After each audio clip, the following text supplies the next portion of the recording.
ئامانجی سەردانمان ئەمڕۆ بۆ ئیدارەی گەرمیان و بۆ کۆبوونەوە لەگەڵ ژووری ئۆپەراسیۆن وەک وەزارەتی ڕۆشنبیری و بەڕێوەبەرەتی ڕۆشنبیری گەرمیان بەشدار بووین بۆ ئەوەی هاوکاری و پشتیوانی خۆمان بۆ بەڕێز کاک سەلاحی قێخا بەرپرسی ئیدارەی گەرمیان و بۆ ستافەکانی لە تەندروستی و هێزەکانی وەزارەتی ناوخۆ دووبارە بکەینەوە. پەیوەندیەکی باشمان هەبووە لە ڕابردوو لەگەڵیان بۆ هاوکاریکردن و پشتیوانیکردنی ئەرکەکانیان و ئیش و کارەکانیان. ئەمڕۆژ هاتین پێکەوە کۆبوونەوەیەکمان کرد لەو بارەوە قسە و گفتوگۆمان کرد.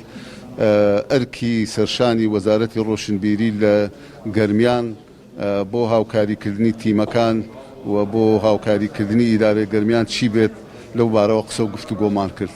بەمەبەستی ئەوەی لە نزیکەوە چۆن هاوکاری و هەماهەنگیە بێ پێشتریش لە پەیوەندی تەلەفۆنی بەردەوام پەیوەندی هەبووەوە ئێمە چیماوتە داواکاریەوە جێبەجێ کردووە بە ڕوایەتی گشتی ڕۆشنبیری گەرمیان حزوریان هەبووە.